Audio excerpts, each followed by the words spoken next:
Hi everyone, this is Anna Finch from Finch Press Publishing.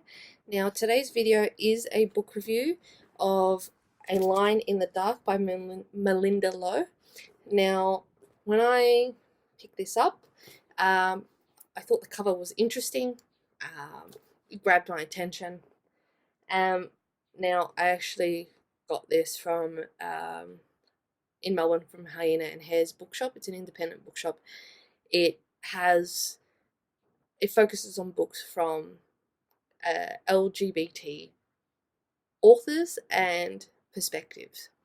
So I went in there, random. I was a bit bored, had a look at the books on the list, and this one grabbed my attention, so I read it. It was the way the cover looked interesting. It was presented as a psychological thriller.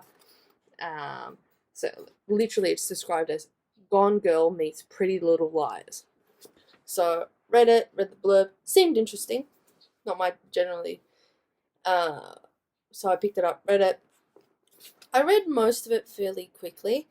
The design of the chapters is pretty cool. The like the character Jess, so she's the main character. Um, she's fairly she's an outcast. Um, Now, the way her character is presented, honestly, I thought she did it. I thought she committed the murder. Um, because she came off as like a stalker or jealous about something. And so I actually thought she did it.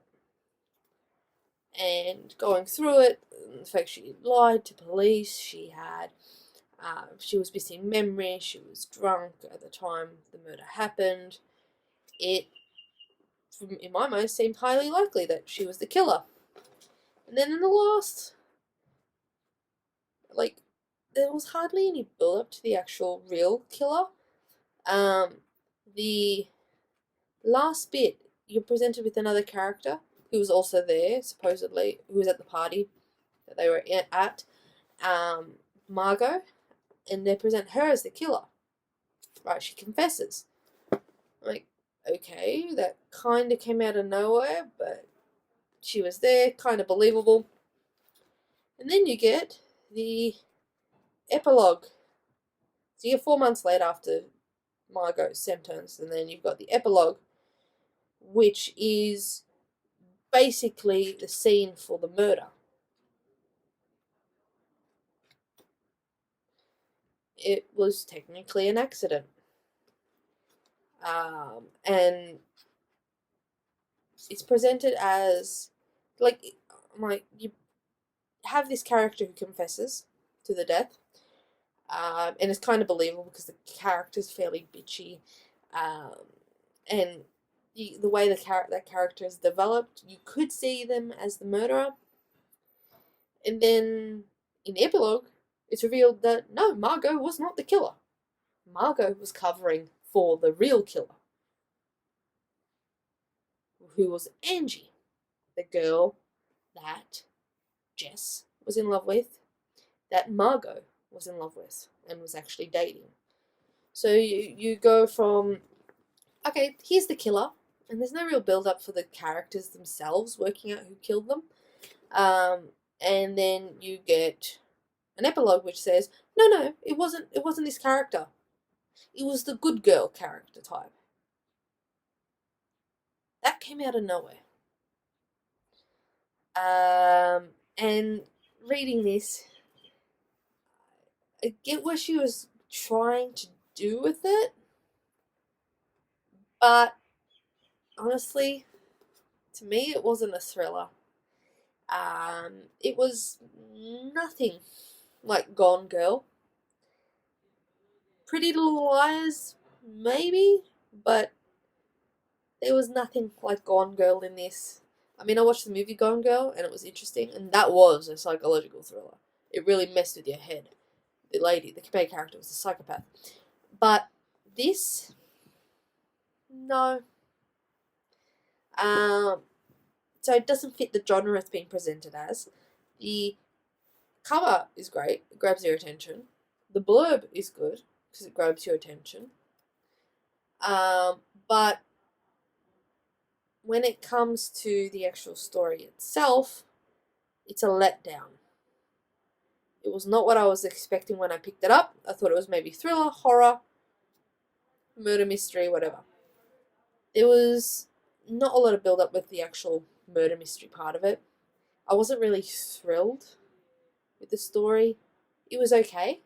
I mean, the story's okay. The quality of the book's good.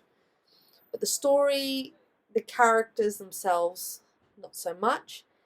The character Jess is fairly problematic because the way they describe her actions, she sounds like a stalker.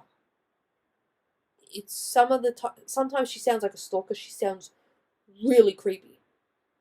And I don't find that sort of thing romantic.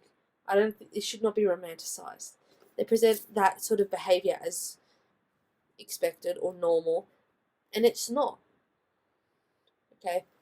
Stalking type behavior, touching people without their consent, following them on the internet when they've said leave me alone, that is in no way romantic. It is not a healthy relationship, and it shouldn't be presented as something good. Okay, and they present it as good in this, which is problematic. Now, so they're my main issues with that. So I would give this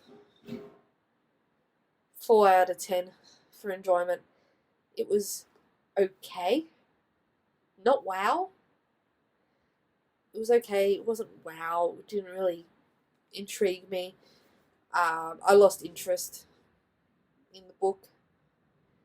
Some of the characters were flat. The ending came out of nowhere for me. The main character, I actually believe she was the killer. And because she was genuinely creepy in the way she was with Angie. So 4 out of 10. It's okay. Not great. Not like 50-50. It's okay.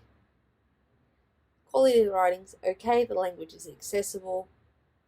But the plot, the character development, the way they present the characters, not so much.